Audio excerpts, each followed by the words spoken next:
Tonight, we delve into something that often leaves people puzzled: the pyramids. These monumental stone triangles, standing in the desert, frequently prompt the question: how could humans have possibly built that? It's a thought that can seem rather dismissive of the incredible achievements of ancient Egypt. Before we dive deeper, take a moment to like this video and subscribe, but only if you truly appreciate what I share here. I would also love to hear from you. Let me know in the comments where you're tuning in from and what time it is for you.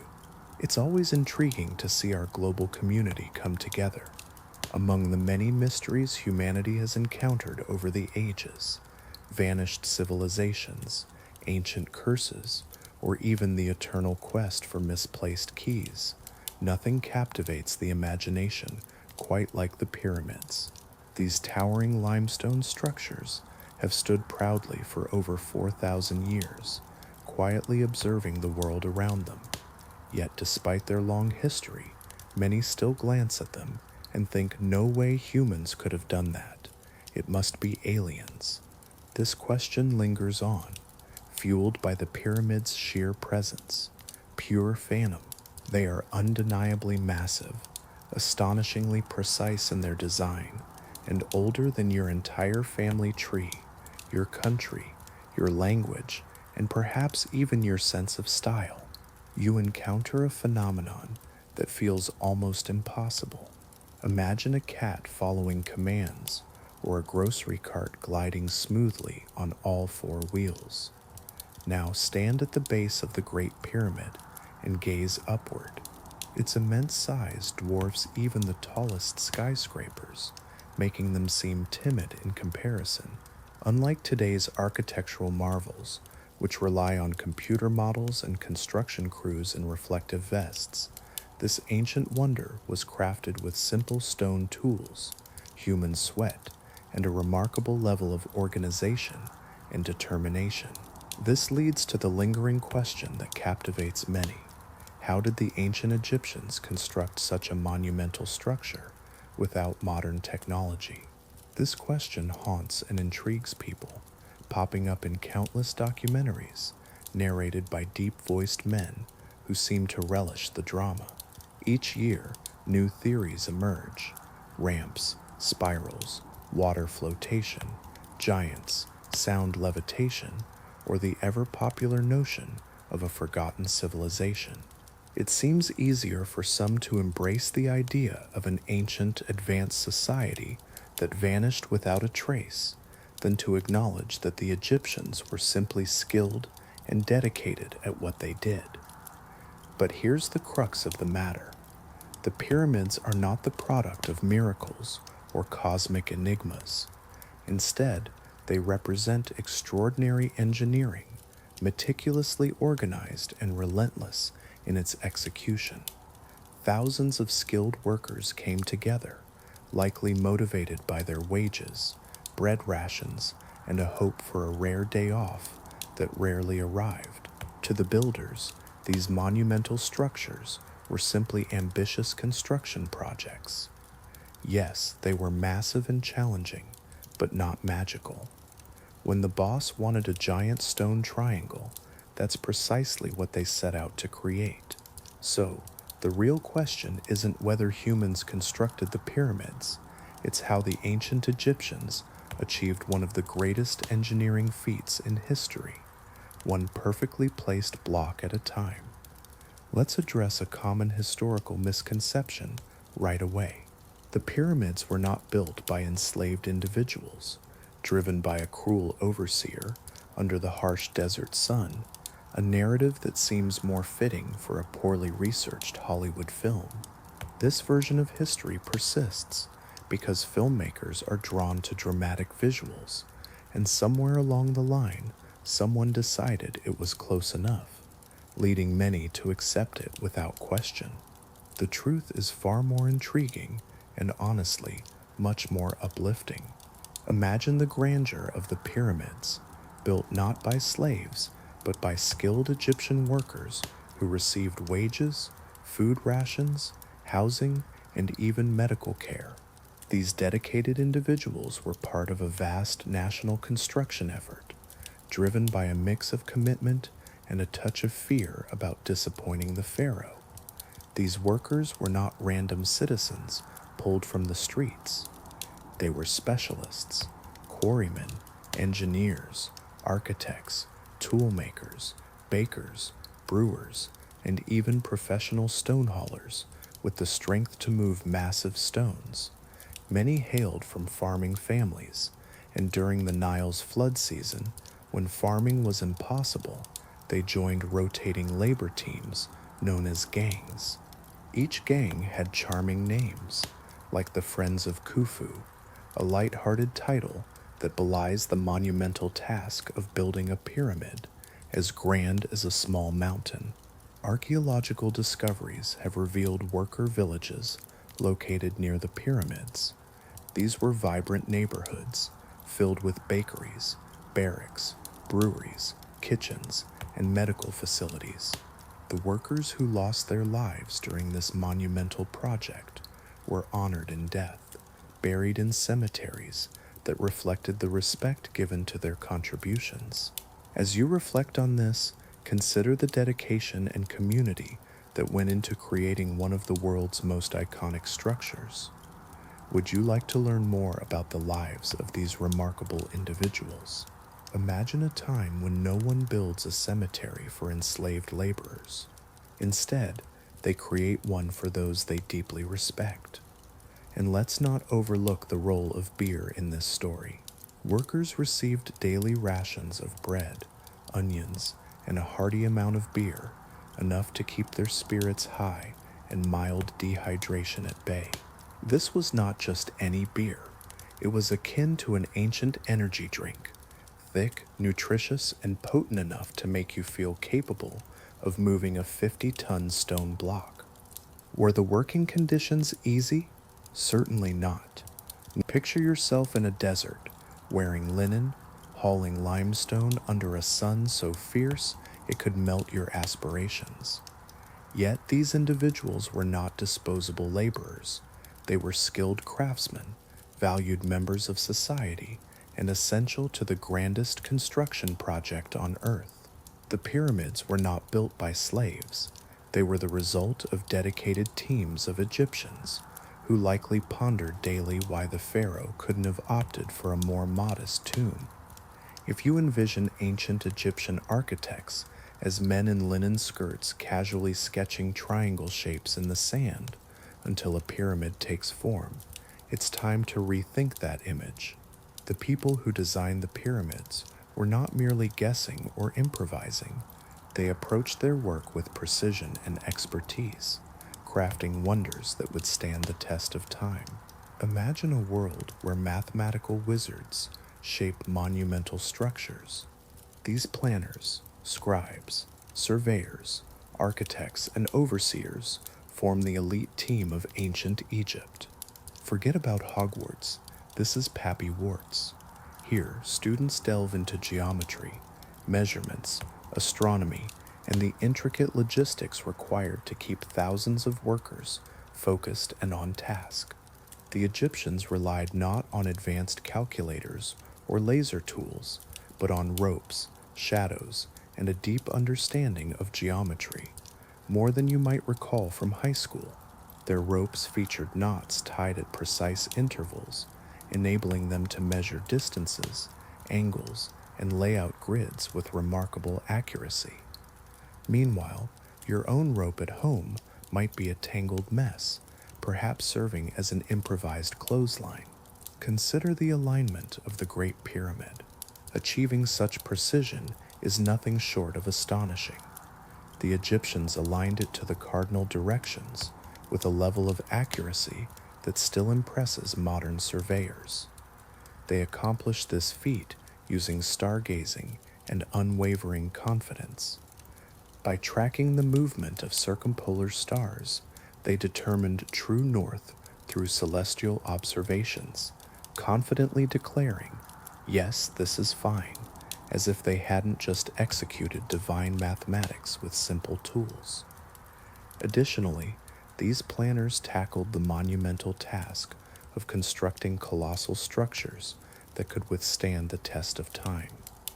Their ingenuity continues to inspire awe in the realm of architecture and engineering. Imagine a team of brilliant minds working together, using sophisticated techniques like slope ratios, load distribution, and internal chambers.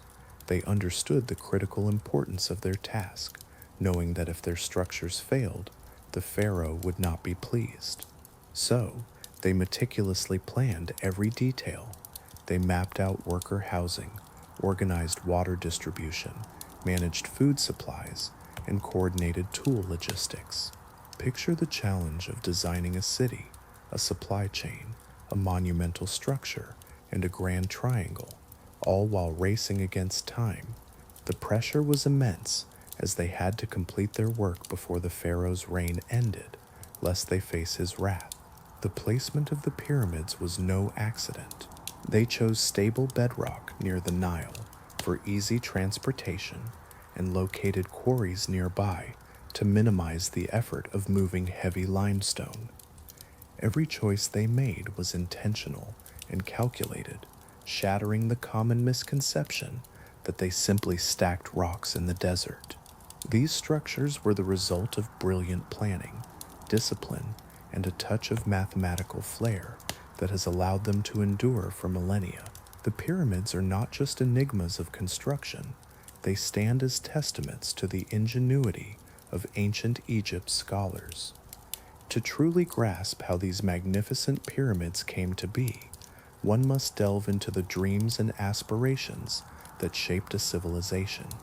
Imagine the quarries before a single block ever graced a ramp, before any engineer with impressive geometry sketched a perfect angle. Countless stones had to be hewn from solid bedrock.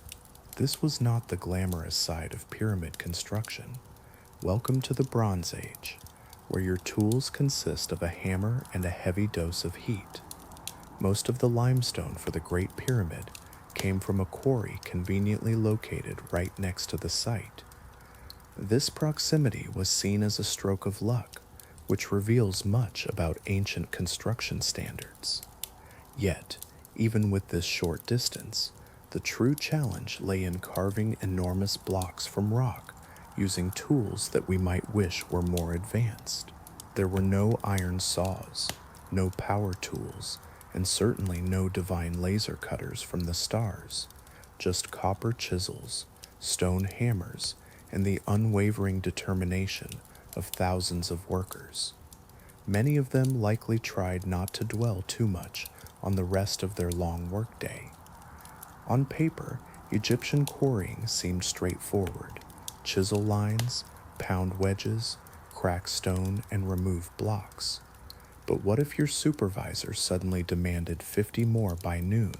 In reality, the process was dusty, loud, and sweaty, with so much sand that some workers probably carried grains in their socks even after reaching the afterlife. Take a moment to reflect on this incredible feat of human effort and endurance. Isn't it fascinating to consider the sheer willpower that went into constructing such monumental structures? Imagine a scene where copper chisels dull constantly, with blacksmiths waiting like tireless pit crews at an ancient race. Every hour, workers return, their tools blunted by stones tougher than their resolve. The blacksmiths reheat, reshape, and hammer, handing the tools back just to watch the cycle unfold again. The ancient economy thrived on essentials like bread and beer, alongside an unwavering faith in soft metal. For tougher stones, like the granite destined for the inner chambers, workers journeyed to Aswan, miles upstream. This is where Egyptian craftsmanship reached near divine levels. They wielded dolerite pounders, dense, unyielding rocks, to crush granite into submission. Picture the effort of striking one countertop against another until one finally yields. That was their task. Once the granite blocks were cut, they had to be transported out of the quarry along meticulously prepared tracks. Teams pulled them inch by inch, overseen by men armed with sticks and a fair bit of enthusiasm. The quarries weren't merely the starting point for the pyramids, they were the crucible where stone, sweat, and unwavering determination came together to create the raw materials of eternity. Moving massive limestone blocks across the desert might seem like a job for heavy machinery, an engineering degree, and at least 3 emotional support beverages. Yet, this was the reality faced by those ancient workers, driven by a vision that would stand the test of time. Imagine a time when ancient Egyptians constructed monumental structures without the help of modern machinery. No cranes, trucks, or forklifts were involved. Instead, they relied on clever engineering, teamwork, and an impressive amount of determination. Let's explore how they accomplished this remarkable feat. Contrary to popular belief, the massive stone blocks weren't rolled on giant wooden logs. Egypt had a limited number of trees, only about 7, most of which were considered sacred or decorative. The idea of wasting precious wood to roll stones as large as bedrooms was as unlikely as Pharaoh providing free dental care. Instead, the Egyptians utilized sledges, large wooden platforms where the stone blocks were loaded. Workers pulled these sledges using thick ropes, forming long, coordinated teams. Picture dozens of men shouting instructions to one another, all while trying to move something heavier than their collective aspirations. But the real secret to their success wasn't just the pulling, it was the sand. Dry sand makes it difficult to drag heavy objects. The sledge sinks, friction increases, and suddenly progress halts, leaving everyone frustrated. So the Egyptians devised a brilliant solution. Imagine a scene where sand is being watered. Yes, it's real science at work. When you sprinkle water on loose sand, the grains begin to clump together, significantly reducing friction. Suddenly, a sledge glides effortlessly across the surface, almost like a secret trick from ancient times. This isn't just a theory, it's captured in historical artwork. You often see a worker pouring water in front of the sledge, performing what seems to be the ancient version of maintenance, while others pull the load behind. For longer distances, they utilized river barges. Huge stone blocks were floated along the Nile on sturdy wooden boats, which were so robust they could have been considered sponsors of the operation. Teams loaded these stones at quarry docks, sailed them to ramps nearby, and unloaded them in a whirlwind of activity. Then came the hauling through the desert. This task demanded rhythmic pulling, synchronized chants, and an impressive tension in the ropes, enough to leave a modern safety inspector in shock. At no point did the Egyptians think, "This is too difficult, let's give up." Instead, they honed their techniques over generations, transforming stone transport into a national endeavor. This wasn't for glory or entertainment. It was driven by the urgent need to build pyramids and the unwavering commitment to meet the expectations of a pharaoh who believed his afterlife hinged on timely construction. Have you ever stepped onto a stairmaster at the gym and thought, "This feels like torture"? Let me take you back to the ancient Egyptians who devised the first and most impressive stairmaster system in history. Instead of climbing for fitness, they were maneuvering massive stones up ramps, all while a foreman urged them to work faster. When you picture the construction of the pyramids, you might envision ropes and sweat, maybe a group of men struggling to pull a block. But the reality was far more complex. Imagine ramps, ramp after ramp, stretching across the desert like ancient Egyptian traffic jams. These ramps varied in design, running straight, turning sideways, zigzagging, and spiraling, causing architects to glance at their sketches and wonder, "This is fine, everything is definitely fine. Why all these ramps?" The ancient Egyptians knew a simple truth. It's much easier to drag a stone up a slope than to lift it into the sky. There were several types of ramps, each presenting its own unique challenges. Take the straight ramp, for instance. This original classic was a long, steep incline made from mud brick, limestone chippings, and perhaps a few crushed hopes. It ran directly up one side of the pyramid, embodying the sheer effort required to achieve such monumental feats. As you reflect on this, consider the determination and ingenuity that went into building these wonders of the ancient world. Wouldn't it be fascinating to learn more about their techniques and the stories behind them? At first, everything seems to flow smoothly. However, as the pyramid rises, the ramp stretches longer, potentially reaching another city. This extension obscures the pyramid's facade, causing frustration among architects. It's akin to a modern complaint about aesthetics being compromised. Imagine a zigzag ramp, where one might picture someone looking at a straight path and wondering, what if the workers need more steps?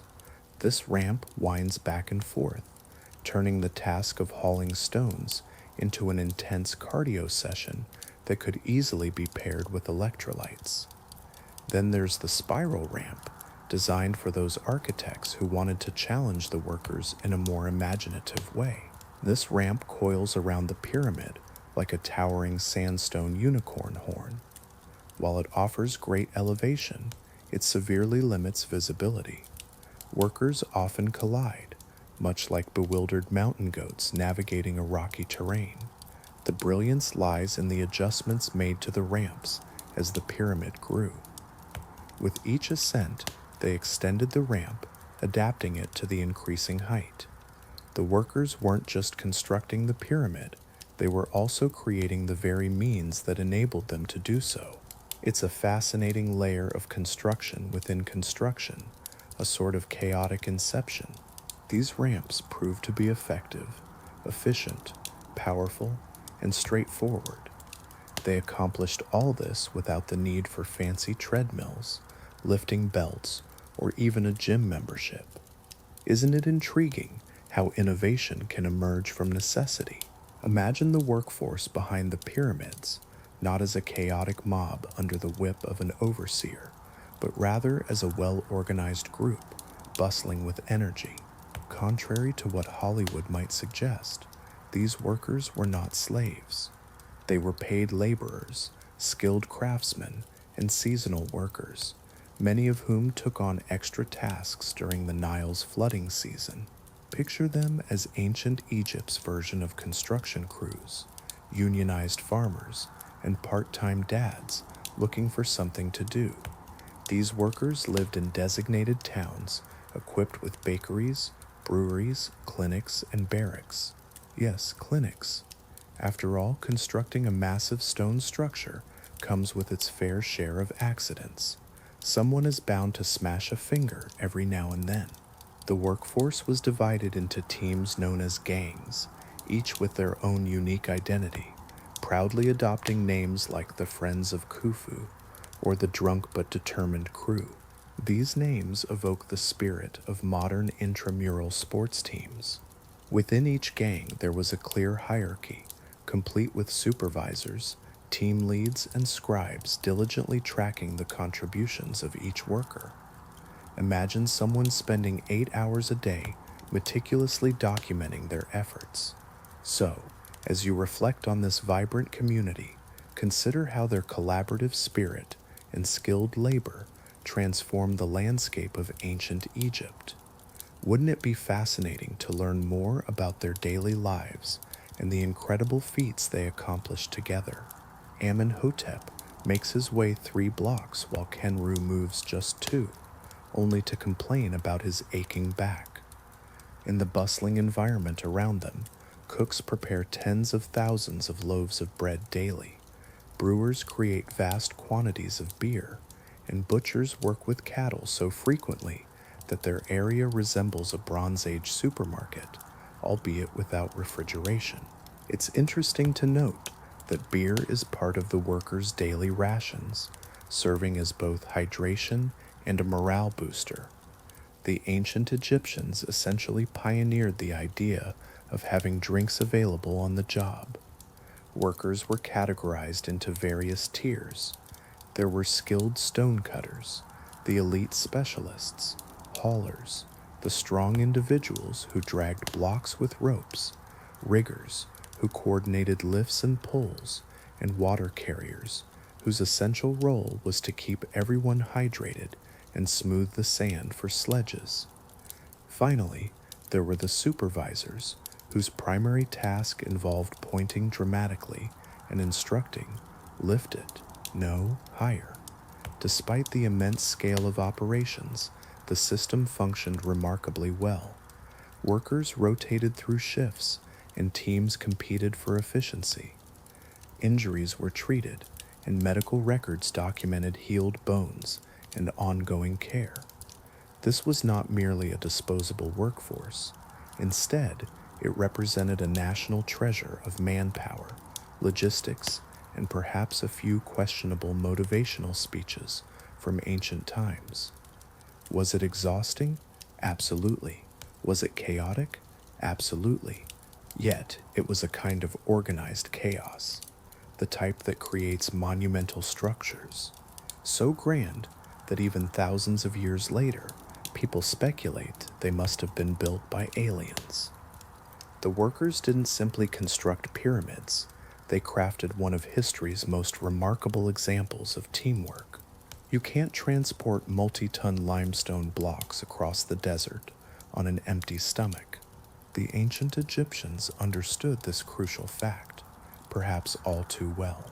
The pyramid builders thrived on a diet that can only be summed up as carbs, more carbs, onions, and enough beer to stun a camel.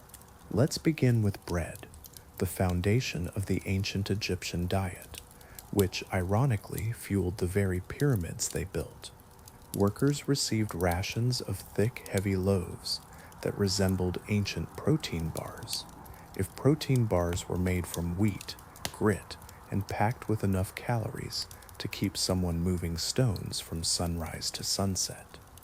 This bread wasn't soft or fluffy, it was durable, almost indestructible. Some archaeologists have discovered loaves so hard they could likely serve as construction materials.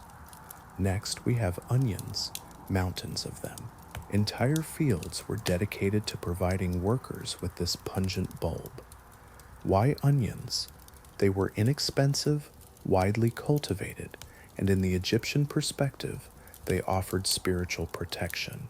As you reflect on this, consider how essential nourishment was in the face of such monumental tasks. What does this say about the power of sustenance in achieving extraordinary goals? Onions play a vital role in the diet of ancient Egyptian workers. Dense in calories and electrolytes, they transformed each laborer into an unexpectedly efficient, if quite aromatic, machine. Moving on to another staple, we find dried fish. Salty and chewy, it was stored in quantities that suggested the Nile was offering an all-you-can-eat buffet. This fish provided essential protein for muscle repair, a necessity for these workers, who were essentially human forklifts. Modern estimates suggest that an average pyramid laborer burned over 4,000 calories a day. While the fish may not have been the most flavorful, it sustained life long enough for the workers to continue their demanding tasks. Now, let's discuss the true star of their diet, the liquid MVP, the fuel that made it all possible: beer. Not the crisp, refreshing beer we know today, but a thick, bready, and nutritious ancient Egyptian brew. It resembled a drinkable loaf rather than a traditional beverage. Workers consumed an astonishing 4 liters per person daily. This wasn't just about hydration, it offered nutrition and perhaps a touch of motivation. While we can't definitively say the pyramids were built by tipsy workers, we certainly can't dismiss the idea. Picture hauling a stone block the size of a small car after your 3rd liter of breakfast beer. Suddenly, it becomes clearer why ancient Egyptians depicted their gods with animal heads. Imagine a time when ancient beer flowed freely and everything seemed to shimmer with a golden haze. Behind the humor lies a meticulously crafted diet. It was rich in calories, packed with carbohydrates, and included just the right amount of salt to withstand the sweltering heat. This was the world's first state-sponsored mass catering initiative, a prehistoric cafeteria designed to sustain thousands of workers as they built some of the most iconic stone structures in history. Bread, onions, fish, and beer. Simple fare, yet undeniably effective. Now, let's delve into the Great Pyramid, where engineering transcends mere functionality and veers into the realm of the extraordinary. This structure is not only massive and ancient, it boasts an astonishing level of precision that often leaves modern engineers in awe. The Great Pyramid is aligned with true north to an accuracy so remarkable that it feels as if the builders had access to advanced technology, satellites, lasers, perhaps even a meticulous surveyor. But in reality, they relied on sticks, string, and the vastness of the sky. Remarkably, they managed to align the entire edifice within a fraction of a degree of the planet's true north-south axis. Today, we have compasses, GPS devices, and even smartphone apps guiding us on which way to face while cooking.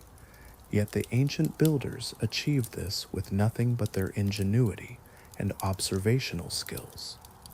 Isn't it fascinating to think about the depth of their knowledge and the lengths they went to create something so timeless? Imagine a time when the sun shone brightly and a spirit of determination prevailed. Yet, what they considered close enough turned out to be astonishingly precise. Take the Great Pyramid, for instance. Its base rests on a platform so remarkably flat that it makes today's construction sites look haphazard. Over an area comparable to several football fields, the height of the entire base varies by less than the width of your thumb. Quite impressive for a civilization that lacked bulldozers, lasers, or even the ability to declare "we're off level" while waving around a modern digital level. Now, consider the sides of the pyramid.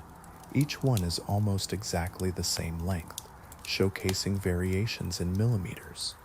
This level of precision is what you would expect from a Swiss watchmaker, not from a society that carved stone with copper chisels and learned geometry from priests who also dabbled in embalming on weekends. How did they achieve this? Through careful, painstaking efforts and a level of teamwork and patience that seems to elude many modern group projects. They employed ropes, grids, plumb bobs, and water trenches, all while charting the movements of the stars. Their good old-fashioned stubbornness played a crucial role too. When something wasn't right, they corrected it. If a block didn't align, they adjusted it. Their dedication to precision is a testament to their ingenuity and determination. No shortcuts, no settling for good enough. Forget about fixing it in post-production. Interestingly, none of this was intended for tourists, future archaeologists, or conspiracy theorists. The builders weren't trying to impress anyone. They constructed with such precision because their beliefs demanded perfection, and no one wanted to be the one responsible for a slightly crooked pyramid. Yes, the precision of the Great Pyramid seems almost impossible, but the builders weren't aiming for what was possible. They were striving for eternal, and they achieved it. Moving those massive stone blocks was a feat in itself, but the real marvel of ancient Egyptian engineering emerged when it came to placing them. That's when they truly said, "Let's get ambitious." Once the stones reached the construction site, scraped across the desert on sledges, dragged by teams of workers, often under the watchful eyes of supervisors who took their roles very seriously, the next challenge began: lifting multi-ton blocks up an increasingly steep staircase of limestone. And remember, there were no pulleys, no cranes, and certainly no forklifts driven by someone named Dave. They relied solely on levers, teamwork, and a determination fueled by camaraderie and perhaps a bit of stubbornness. The first tool in their toolkit was the lever, a simple wooden beam wedged under the edge of a block. It was pulled downward to lift it upward. This ingenuity sparked a remarkable journey of ancient engineering. Imagine the same methods we use today to tackle stubborn jars, flip tables, or retrieve items lost beneath the fridge. Workers in ancient times employed a lever, wedging it under a heavy stone. They would lift it just a bit, place small stones beneath, and then repeat the process. Lift, wedge, lift, wedge. It's akin to someone repeatedly hitting the snooze button, only this was much heavier and offered no promise of rest. Next came the sledges. These were not just for dragging stones horizontally, they also allowed for short, precise vertical adjustments. Teams would carefully position each block at the edge of a ramp or pyramid layer, relying on coordinated pulling, guiding ropes, and a considerable amount of grunting. Nearby supervisors offered their helpful advice, urging workers to pull harder or questioning their efforts with remarks like, "Are you even trying?" The stones didn't simply fall into place, they were coaxed into position, much like trying to persuade a stubborn cat. Each block was adjusted using smaller stones as temporary supports, nudged with wooden mallets, and aligned with string grids that spanned the entire pyramid structure. Picture one worker holding a rope, squinting intently, convinced he was perfectly straight. The most remarkable aspect of this labor is how these blocks fit together with such incredible precision that even a knife blade cannot slip between them today. Imagine the scene. Each time a block is slightly misaligned, a weary team of workers painstakingly adjusts it, again and again, until the overseer finally concedes, "Yes, that will do," or perhaps simply gives up trying to discern the difference. As the pyramid rises higher, so does the challenge. Workers labor tirelessly, hauling stones up ramps and positioning them under the relentless sun, swirling dust and sweltering desert heat that seems indifferent to their struggles. The sheer repetition of this process, millions of times, is nothing short of miraculous. It's not the work of aliens or lost super technology.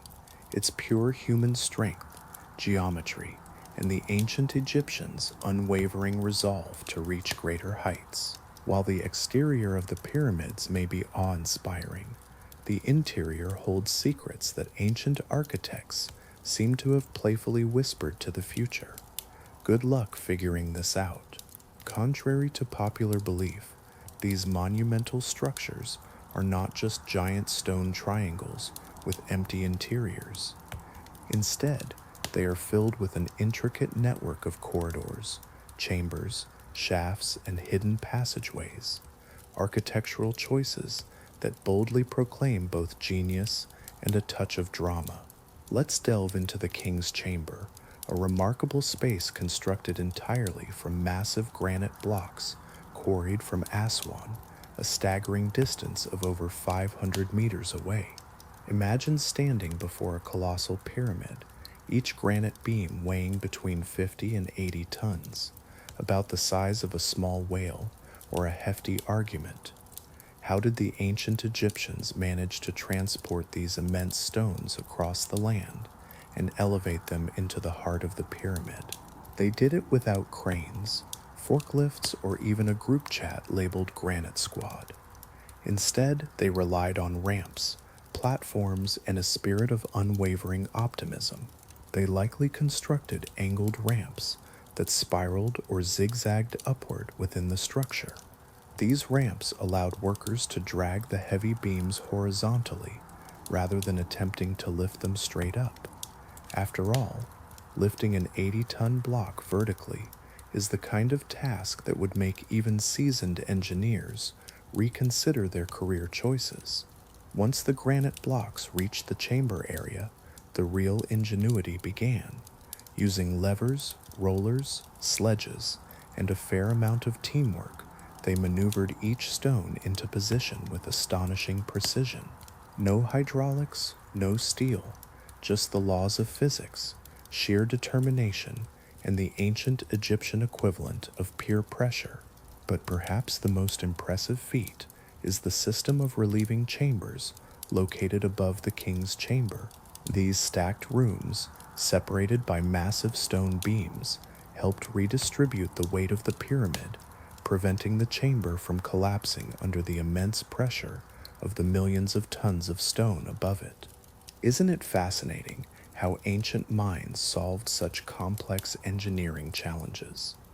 Imagine an ancient system designed to absorb shock, a kind of insurance policy ensuring that the pharaoh's grand structures wouldn't crumble.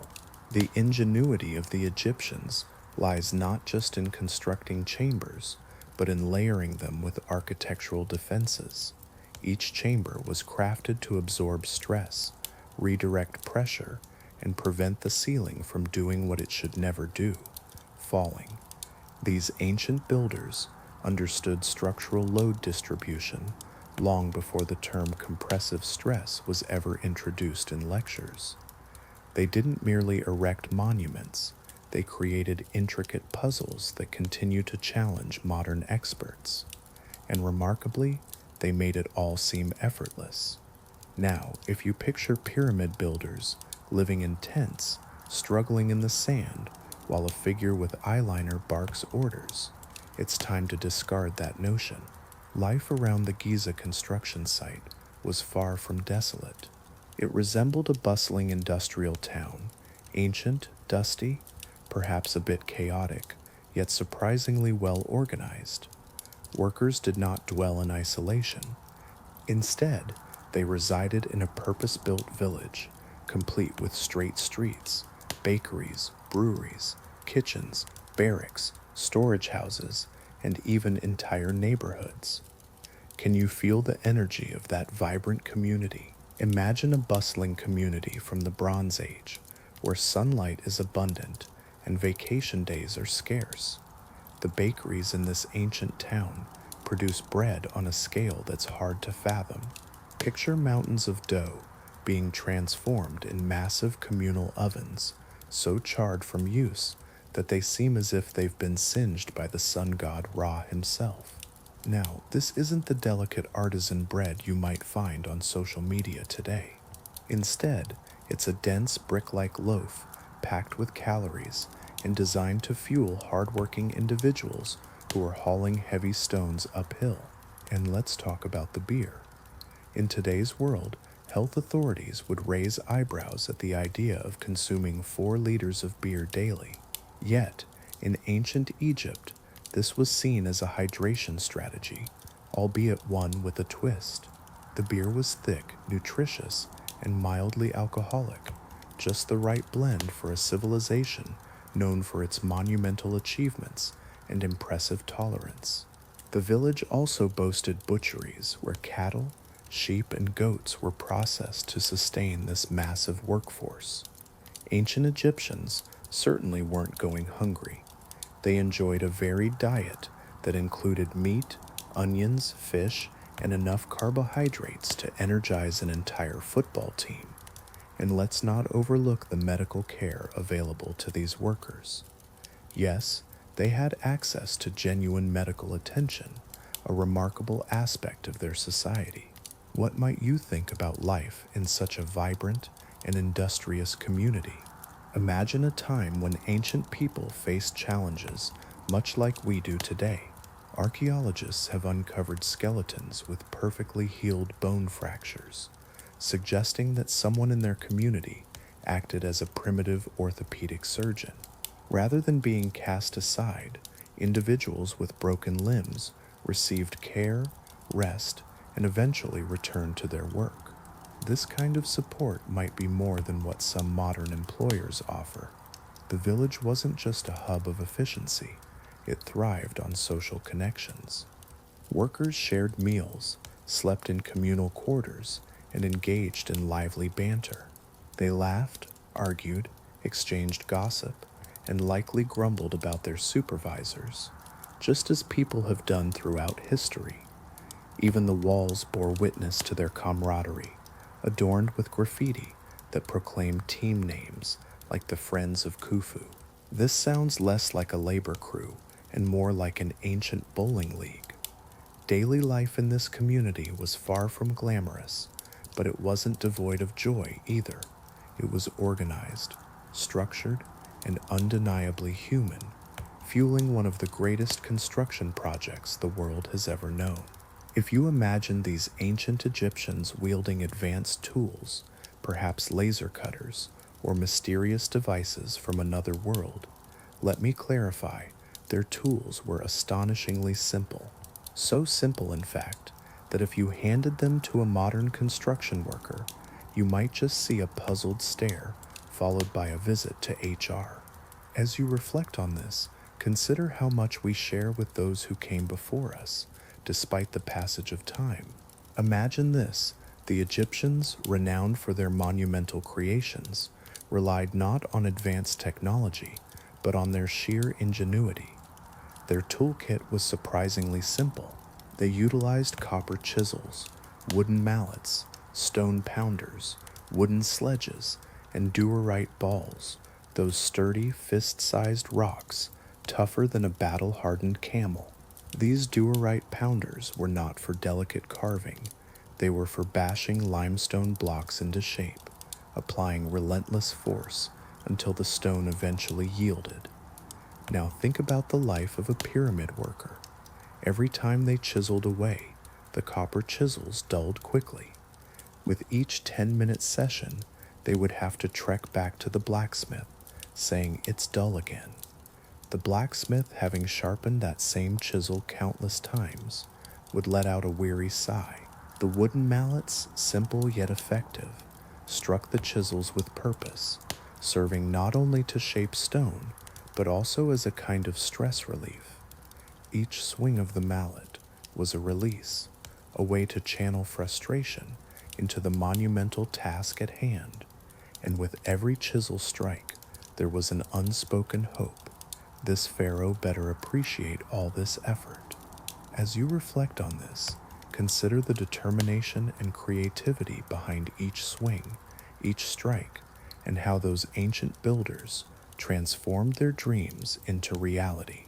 Imagine a time when workers, filled with enthusiasm, took on the monumental task of shaping limestone blocks. Their approach was simple, yet relentless, smashing the stone until it reached perfection. Archaeologists have discovered heaps of shattered dolerite balls, evidence that some workers truly gave it their all. It's reminiscent of someone at the gym committed to making every day an arm day. Yet the brilliance of the Egyptians lay not just in their tools, but in their methods. They employed grids, red ochre guidelines, plumb lines crafted from string, and levels based on water trenches. With nothing but basic geometry, keen eyesight, and an immense reservoir of patience, they achieved a level of precision that modern contractors might attribute to machines. Their tools were modest, but their techniques were refined, and their craftsmanship is nothing short of legendary. They didn't rely on extraterrestrial technology. Instead, they harnessed skill, discipline, and a shared determination to realize the pharaoh's grand vision. As you ponder this story, a question naturally arises: why go to such lengths? Why transport millions of stone blocks across the sweltering desert?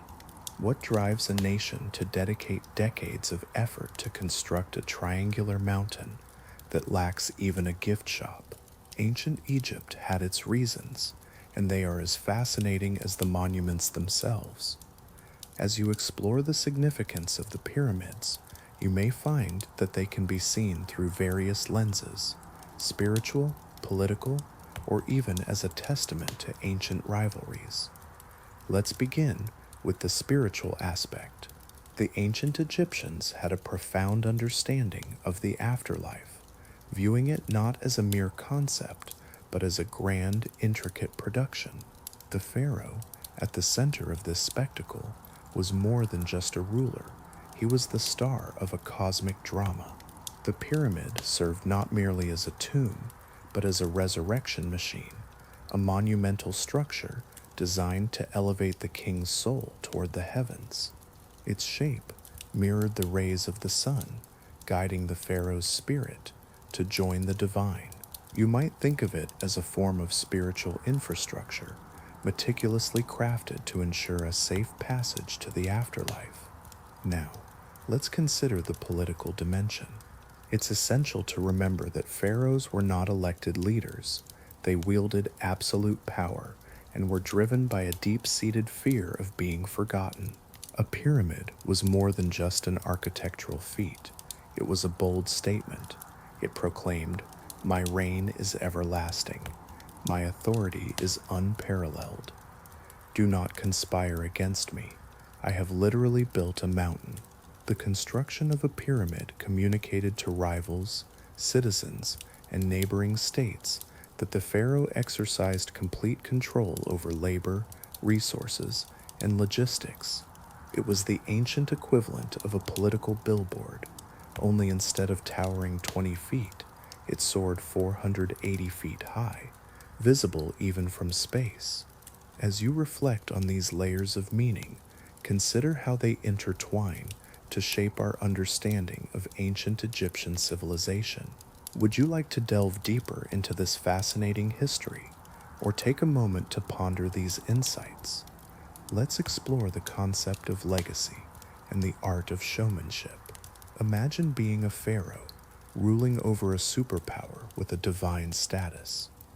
Wouldn't you want to create something truly monumental? The Great Pyramid was more than just a tomb. It was a powerful statement. It proclaimed, "Look at my achievements, ye mighty." And you might want to bring a measuring tape because the dimensions are truly astonishing. Building these colossal pyramids also served a greater purpose. It united the nation. Workers were not only fed and housed, but also compensated and cared for. During the Nile flood season, farmers found employment, and industries flourished to support the construction efforts. This pyramid project was not merely a burial site, it was, in essence, a national economic boost, cleverly disguised as a giant stone triangle. In summary, the pyramids represented a blend of religion, politics, legacy, engineering, and perhaps the ultimate display of power. Remarkably, thousands of years later, their message still resonates. Now, let's shift to medieval Europe. The open road was far from a simple route between towns. It was a treacherous hunting ground. Travelers dreaded the shadowy woods, not merely because of wild animals like wolves or boars, but due to a far more sinister threat, men who acted as predators. Highwaymen, known chillingly as the wolves of the road, instilled fear for a good reason. Doesn't this history make you reflect on the nature of power and vulnerability? Imagine a world where patience and strategy intertwine with a deep understanding of human fear. Every pilgrim on their way to a sacred shrine, every merchant transporting precious goods, and every messenger with sealed letters is aware of the dangers that lurk beyond the city walls. In those shadowy realms, law and order grow faint, and the hunters lie in wait. Medieval authorities struggle to maintain control over these territories. Patrols are infrequent, roads are in disrepair, and dense forests can easily conceal entire bands of outlaws. These bandits possess an intimate knowledge of the landscape, mapping ambush points along narrow passes where wagons cannot maneuver, sharp curves that block a rider's view, and bridges where the sound of hooves masks the rustle of weapons. Travelers can walk for hours, often encountering no one but those who wish to rob them. What sets these highwaymen apart from mere thieves is not only their ferocity, but also their intricate organization. While some work alone, the most feared groups operate in coordinated packs. They communicate through whistles or the calls of birds, ensuring that they remain connected. Scouts perch in the trees, keenly observing the dust clouds that signal approaching caravans. Others cleverly disguise themselves as friendly wanderers, mingling with pilgrims just long enough to spot those carrying money, relics, silk, spices, or letters ripe for ransom. As you reflect on this world, consider how fear and strategy shape the lives of those who traverse these perilous paths. Would you be prepared to face such dangers? When the strike happens, it's swift and decisive. A fallen tree blocks your path. A rope snaps tightly around a horse's legs. A dagger presses against a throat. The message remains clear: comply or face an unseen death. Even the nobles are not exempt from this threat. Many lords travel with guards, yet bandits have spies in taverns, listening for whispers about wealthy caravans setting off at dawn. Some gangs even have informants within monasteries and markets, trading information for a share of the spoils.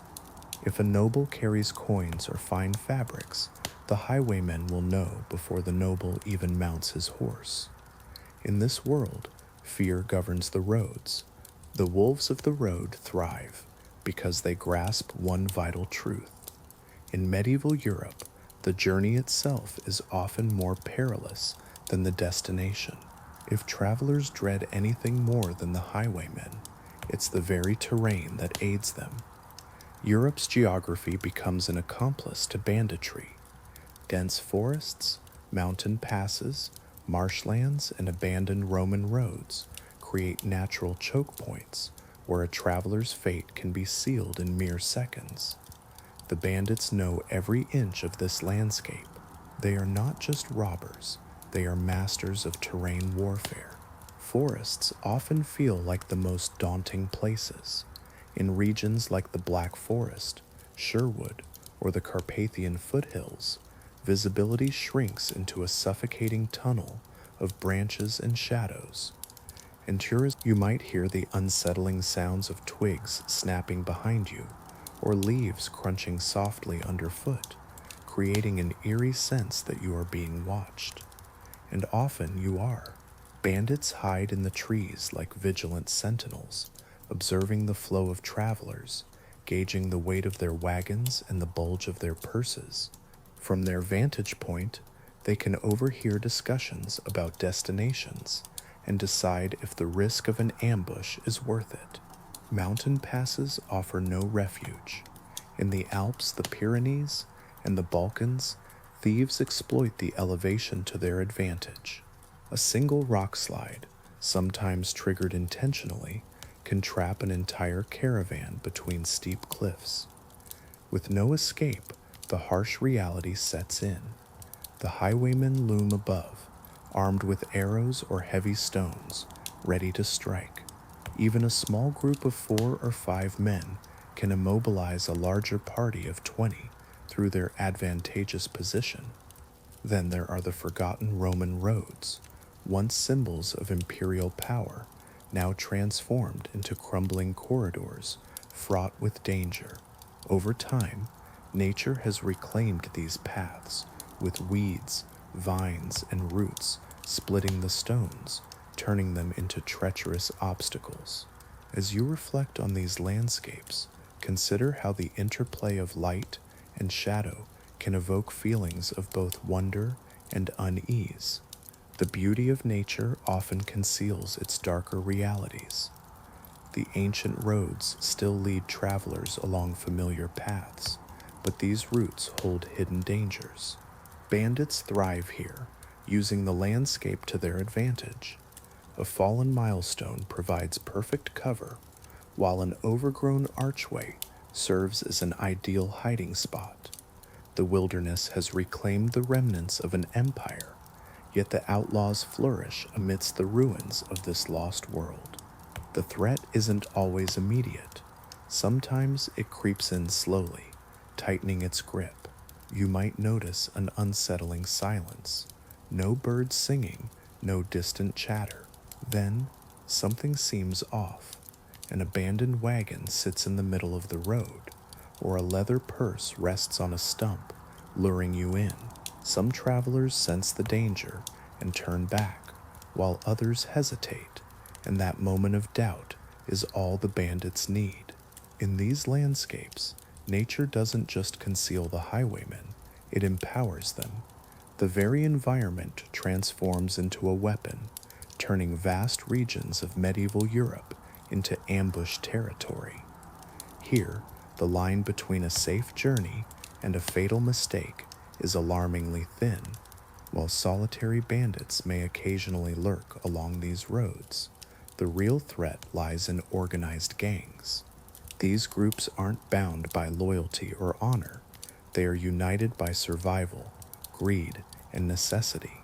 In the shadows, they form brotherhoods, each member aware of one fundamental rule above all else. In a world where trust is a rare commodity, you might find solace only in the presence of the one whose blade stands guard at your back. Imagine a realm where kings depend on armored knights, yet bandit gangs forge their own hierarchy, marked by discipline and a ruthless efficiency. These gangs often consist of desperate individuals, runaway serfs escaping impossible taxes, mercenaries discarded after the wars, deserters evading execution, and criminals who feel the noose tightening around their necks. Amidst this mix of outcasts, certain figures inevitably rise to power. The captain, often the most cunning or the most brutal, commands respect through a blend of fear and charisma. His decrees determine who lives, who dies, and how the spoils are shared. Contrary to popular belief, bandit gangs are not chaotic mobs striking wildly in the dark. Their heists are meticulously planned operations. Some members act as scouts, seamlessly blending into taverns to gather whispers about wealthy merchants or nobles on the move. Others specialize in ambush tactics, quietly felling trees, setting tripwires, and crafting false signals designed to lead unsuspecting travelers into traps.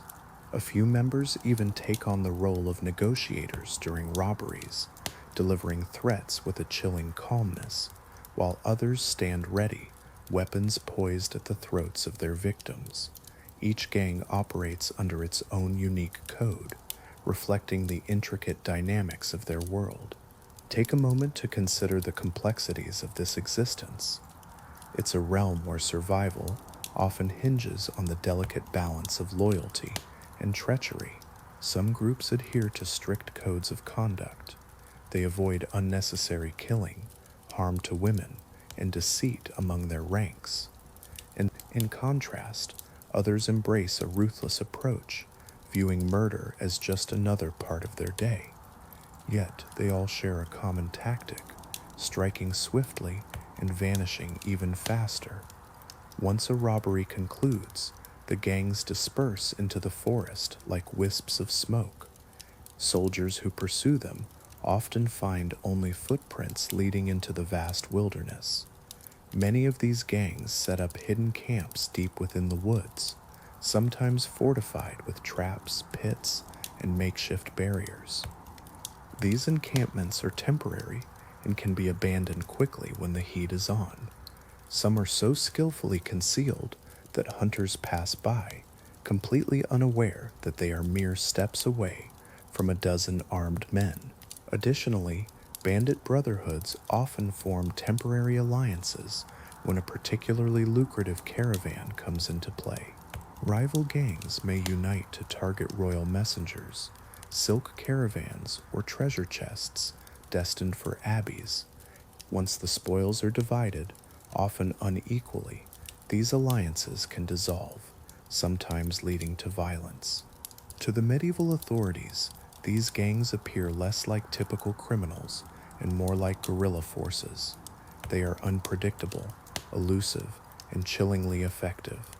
Their ability to cooperate transforms isolated robberies into coordinated campaigns of fear, making the bandit brotherhoods of Europe notorious long before their names ever reached the gates of a city.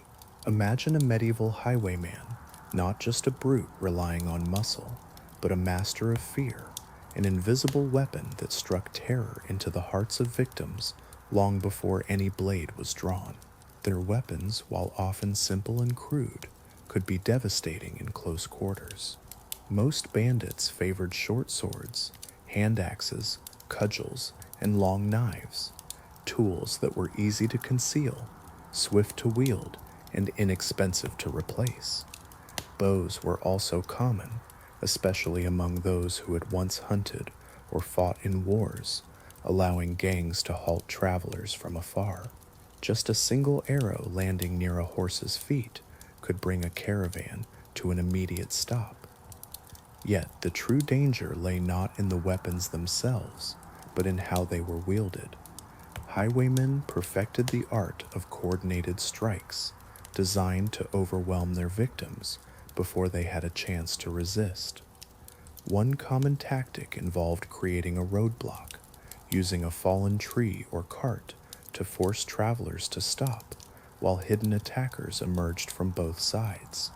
Others preferred stealthy approaches, tripping a rider with a rope, pulling him off his saddle, and pressing a dagger to his throat before he could even cry out. Psychological manipulation was even more crucial. Bandits understood human fear so well that many victims surrendered long before a weapon was ever brandished. Can you imagine the tension in those moments? The sheer power of fear, a force that could dictate the course of events without a single blow being struck. Imagine a time when the woods held secrets, where some gangs marked their territory by carving crude symbols into trees, wolf heads, skulls, or slashed crosses. These markings sent shivers down the spines of travelers, making horses skittish and prompting pilgrims to whisper prayers for safety. But the danger didn't stop there. Bandits would often feign injury, lying in wait on the road as a wounded traveler. When a compassionate pilgrim dismounted to help, a sharp whistle would signal the ambush, and the gang would emerge from the shadows. Medieval chroniclers often reflected on how compassion itself became a perilous gamble on the open road. The bandits also mastered the art of deception, using the dim light of dusk and dawn to their advantage. In those moments, long shadows distorted shapes, making it difficult to tell friend from foe. At night, they employed rattling chains or imitated animal calls, creating an eerie atmosphere that suggested wolves or spirits lurked nearby. Superstitions worked in the bandits' favor.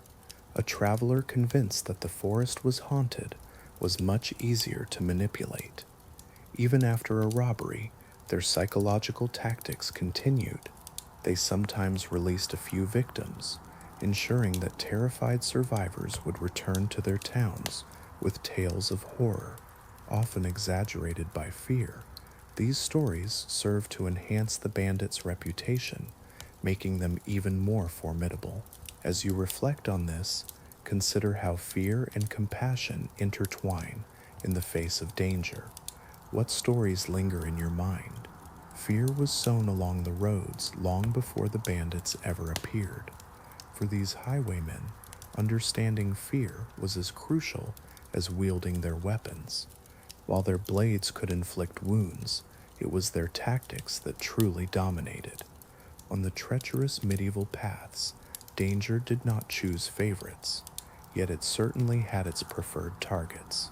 Some travelers were like irresistible treasures, cloaked in garments that only hinted at their worth, while others were merely unfortunate souls who stumbled into a bandit's path at the wrong time. Each type of traveler faced its own unique horrors. Pilgrims, for instance, were the most vulnerable. They journeyed great distances, often on foot, carrying donations, relics or coins destined for shrines. Their simple attire offered little in the way of protection, and their unwavering devotion made them easy to predict. Pilgrims typically followed well-trodden holy routes, and the bandits had these mapped out with predatory accuracy. They knew precisely where pilgrims would pause for rest, where they would gather, and at which crossroads they would slow down, making them easy prey. Some bandit groups even disguised themselves as fellow pilgrims, walking alongside their unsuspecting victims for hours before revealing their true intentions. Merchants, on the other hand, faced a different kind of fear. To a bandit, a merchant's wagon was nothing less than a rolling vault, brimming with potential riches. Imagine a bustling marketplace filled with bales of cloth, barrels of salted fish, sacks of fragrant spices, and bottles of wine. Each item holds value, waiting to be traded. Even the animals pulling the carts are at risk, easily stolen and sold. Merchants often hire guards for protection, yet these guards can be outnumbered, bribed, or caught off guard. In the chaos of the market, whispers of valuable goods can spread like wildfire, putting entire caravans in jeopardy. Once marked, these merchants find themselves hunted long before they reach the safety of the forest roads. Nobles, despite their riches, face a uniquely humiliating threat. A noble caught by highwaymen risks not only ransom, but also mockery, and in some cases death. Bandits can easily identify aristocratic clothing, jewelry, and distinctive rings. Some gangs take pleasure in stripping nobles of their finery, forcing them to walk home barefoot, their pride shattered. Others prefer the promise of ransom, knowing that a baron's family would pay handsomely for his safe return. Yet, if a noble resists or has a reputation for cruelty towards the common folk, the bandit's vengeance can be merciless. The most heartbreaking stories, however, belong to ordinary peasants and travelers who possess little. Bandits seldom believe that a poor man is truly without wealth. A small pouch of grain or a simple wooden rosary can become a coveted prize in their eyes. Can you imagine the desperation that drives such actions? In this world of uncertainty, both rich and poor navigate a perilous landscape where dignity and survival hang in the balance. Imagine a time when many peasants faced the harsh reality of being stripped of their meager possessions. A loaf of bread, a wool cloak, or even their boots were at risk. For these individuals, such theft was not just a frightening experience, it posed a direct threat to their very survival. Losing essential supplies meant facing hunger, enduring cold nights, and navigating an arduous journey home. On the medieval roads, victims were robbed of more than just money.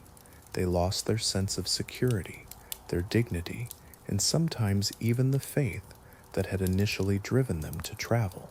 Despite the cunning and brutality of highwaymen, they were not without opposition. Medieval authorities, though often slow to act and under-resourced, eventually mounted a response. However, this response was not a cohesive system. Instead, it resembled a patchwork of sheriffs, town militias, mounted patrols, and in desperate times, hired mercenaries who sought out bandits for a price. Each of these groups brought unique methods, limitations, and flaws to the fight against crime. Sheriffs and bailiffs often served as the first line of defense. Their duties extended beyond the towns into the surrounding countryside, yet their reach was limited. While a sheriff could issue warrants, gather a posse, or follow tracks into the woods, most lacked the manpower necessary to pursue organized gangs across vast stretches of wilderness.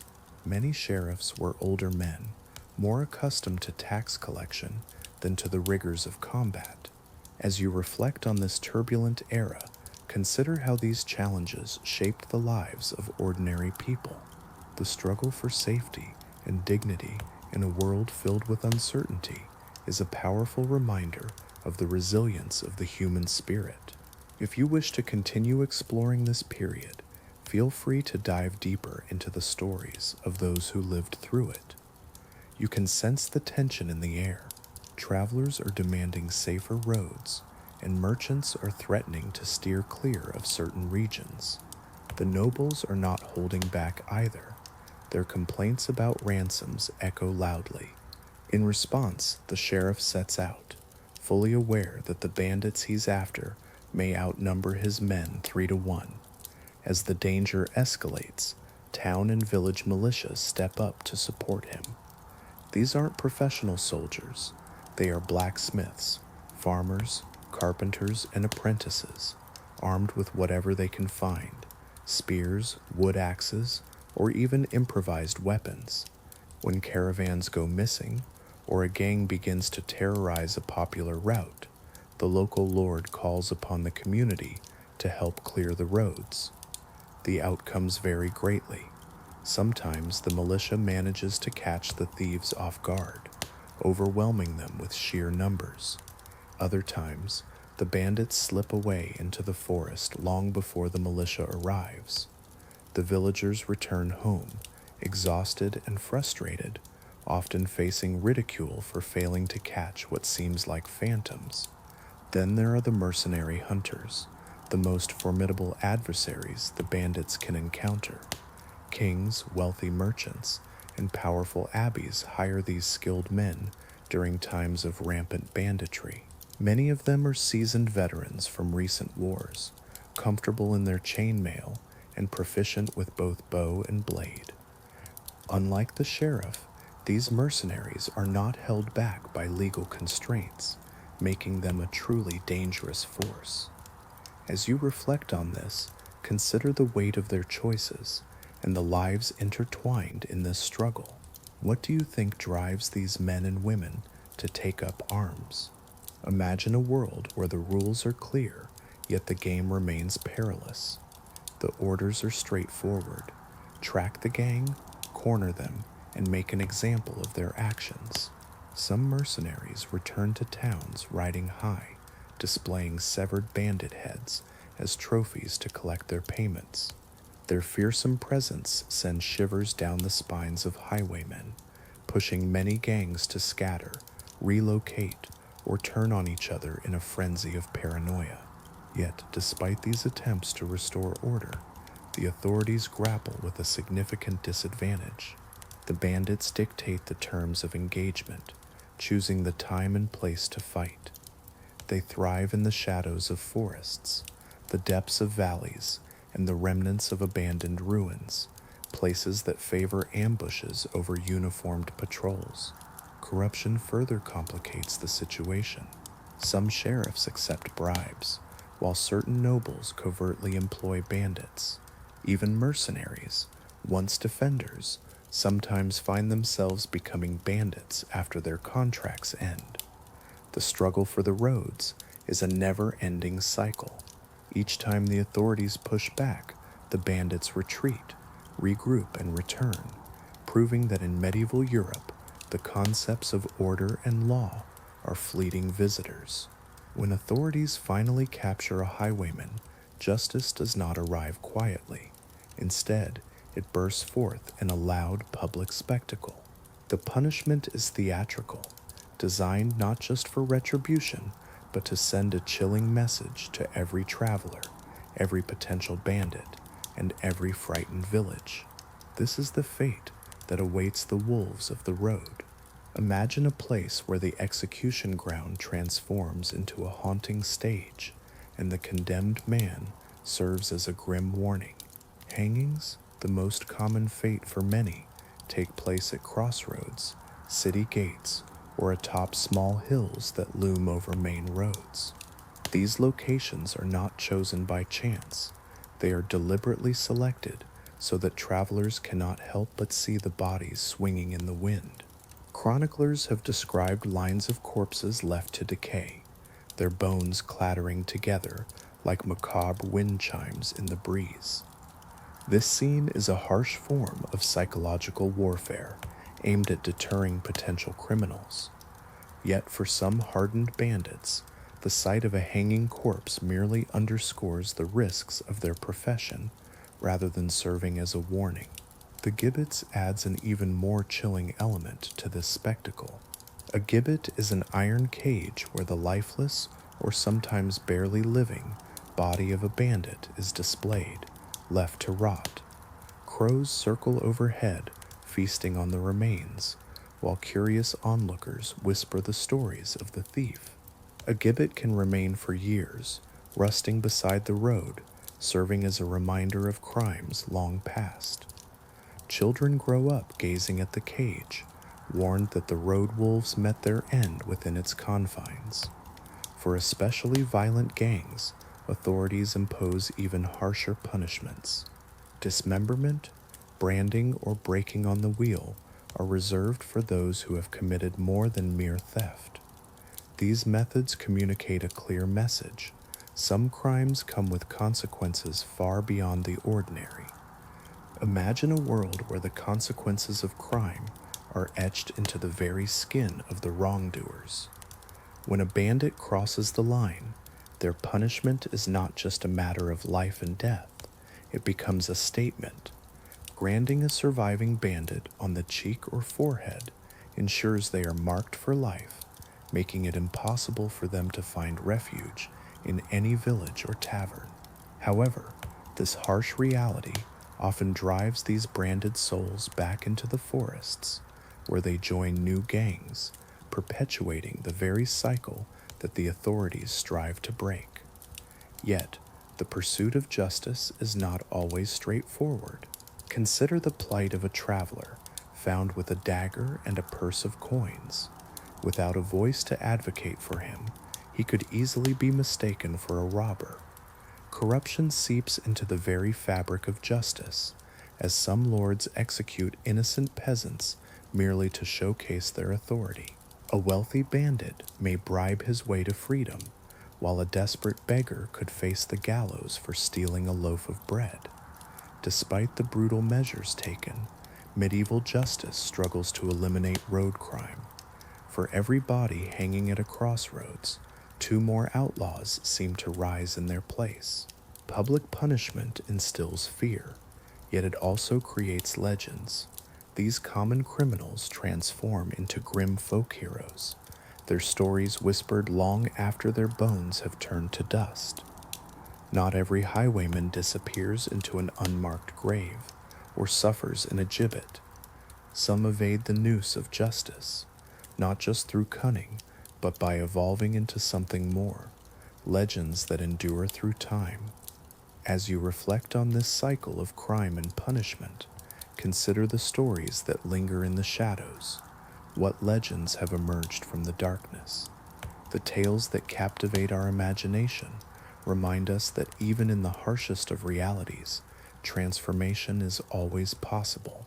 Medieval Europe had a deep affection for stories, and the darker the character, the more vibrant his legend became. In bustling villages and lively taverns, ballads transformed thieves into rebels, murderers into avengers, and outlaws into folk heroes. Each retelling embellished their deeds. Robin Hood stands as the most renowned example, although his true origins remain hidden within fragments of outlaw ballads and medieval court records. Whether he represents a single figure or a tapestry of tales woven together, his legend flourished because it provided what the common people yearned for: a hero who stole from the rich, mocked corrupt officials, and safeguarded the vulnerable. In a time when authority often wielded cruelty and justice was far from equitable, people longed to believe in his existence, and so they did. Yet Robin Hood was not alone in this mythic landscape. In Germany, the Schwarze Hans stories spoke of a highwayman who targeted cruel lords while sparing impoverished travelers. In France, ballads honored Guillaume Lulu, the wolf of the Ardennes, a figure said to move through the woods with an eerie silence. In Eastern Europe, tales of outlaws like Ficete Paul painted them as romantic rebels defying tyrannical nobles. None of these figures were saints, most were hardened killers. Yet their legends softened their realities, stripping away their brutality and replacing it with a sense of righteousness. What drives these transformations? Resentment. Peasants and townsfolk feel crushed under the weight of taxes, tithes, and harsh winters. They find solace in tales of bandits, imagining a figure who stands up to the powerful. Even the clergy play a role in this myth-making. While a priest may denounce outlaws from the pulpit, he cannot prevent his parishioners from sharing whispers of admiration by the hearth at night. Some legends grow because the bandits themselves skillfully shape their images. Outlaws who choose to spare certain travelers or share a portion of their loot become known as noble thieves. Others instill fear, spreading tales that they command spirits, wolves, or even demons of the forest. This fear keeps victims obedient and ensures that informants remain silent. Ironically, the more severely authorities punish these highwaymen, the more their legends flourish. A bandit hanged at a crossroads transforms into a symbol of justice or rebellion. Stories about his final moments become embellished. How bravely he stood, how boldly he cursed a corrupt sheriff, and how he smiled as the noose tightened around his neck. In the medieval imagination, the outlaw exists in two realms, first as a man, and then forever as a myth. This myth serves as a reminder that even in an age ruled by kings, the forests still belong to the wolves. As the late Middle Ages unfold, we witness kings strengthening their governments, roads improving, and patrols becoming more organized. Yet, amid this slow march toward stability, one reality remains constant. The wolves of the road never truly vanish. Instead, they evolve, adapt, or retreat into new corners of society. Banditry is not merely a criminal profession. It reflects a world where poverty, war, corruption, and isolation collide relentlessly. Think about the underlying issue. Life in medieval times is fragile. A failed harvest, a cruel lord, or unpaid soldiers can turn ordinary men into outlaws. For a plowman unable to feed his family, the choices are grim: starve or steal. A veteran dismissed without pay after a campaign might wander with nothing but his sword. These men do not become bandits out of ambition. They do so out of necessity, and necessity is a force that is hard to outlaw. Even as authorities construct better roads or ban taverns that harbor thieves, bandits find ways to adapt. They shift their routes, change their tactics, and learn to strike under the cover of night or in smaller groups. Many blend into the communities around them, taking on jobs as porters, laborers, or guards during the day, while quietly coordinating their robberies at night. Consider the resilience of those who navigate such a tumultuous world. Their stories remind us that survival often demands creativity and courage in the face of hardship. The line between criminal and civilian is often perilously thin, a reality that authorities frequently discover too late. The very landscape plays a role in this issue. Europe is expansive, filled with dense forests, abandoned ruins, sweeping plains, and endless mountain passes, natural sanctuaries where the law struggles to assert itself. A sheriff may clear one valley of thieves, only for the same gang to re-emerge just 15 miles away, emboldened and unharmed. No matter how many are captured, punished, or hunted down by mercenaries, the roads continue to spawn more.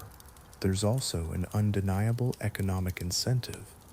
A single successful robbery can yield more than a month's worth of honest labor, while capturing a noble could lead to a ransom equating to a year's wages. This temptation is particularly strong for those who feel trapped in lives that seem unlikely to improve. Ironically, the legends surrounding banditry only fuel the allure. Ballads about noble thieves and clever outlaws outsmarting greedy lords romanticize this lifestyle, luring new recruits who dream of becoming local heroes instead of mere victims. Thus, the wolves persist, perhaps fewer in number, perhaps quieter, but they remain in the shadows, a constant reminder that even as Europe evolves, the fear of the road endures. In every dark forest and narrow pass, the age-old question lingers, who awaits me beyond the bend? Marco Polo's journey begins not as a grand adventure or a spiritual quest, but as something far more practical, a remarkable business trip. In the 13th century, it was primarily merchants who ventured beyond familiar borders, navigating vast continents with little more than instinct, coin, and a brave heart. Marco grew up in Venice, a vibrant city alive with sailors, spices, silk, foreign accents, and whispered tales of kingdoms beyond imagination. Yet, even in this rich crossroads of cultures, nothing could truly prepare him for what lay ahead once he left the comfort of the Adriatic Sea.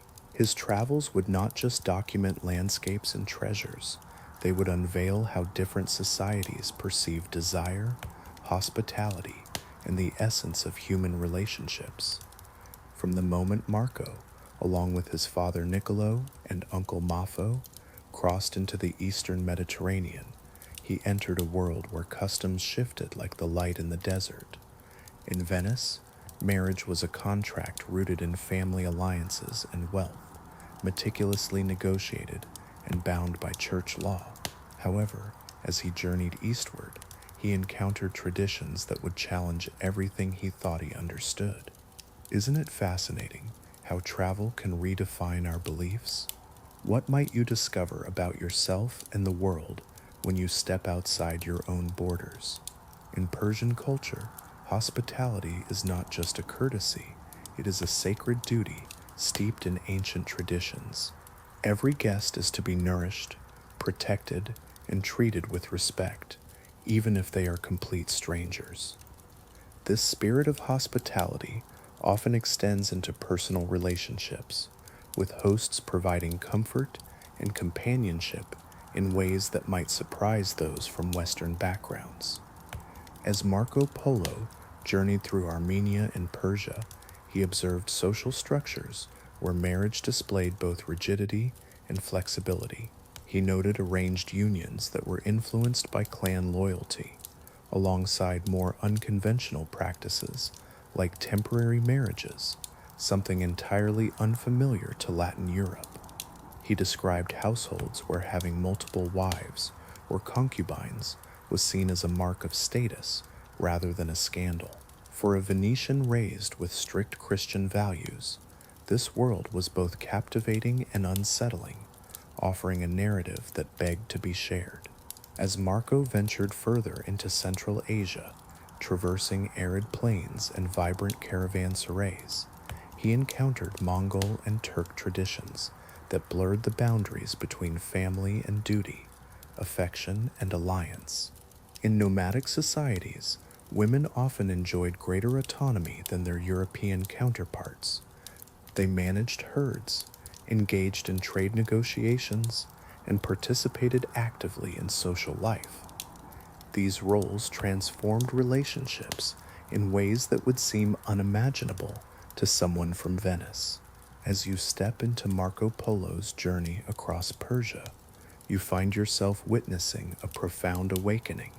He realizes that concepts like love, marriage, and desire are not universal. Rather, they are shaped by culture. With each step toward the court of the Great Corn, Marco anticipates that even more astonishing revelations await him. Upon entering Persia, Marco discovers a world where hospitality transcends mere courtesy. It transforms into a cultural performance, a sacred duty, and at times, a perilous temptation. Persian hosts believe that a traveler brings not just dust and weariness, but also divine favor.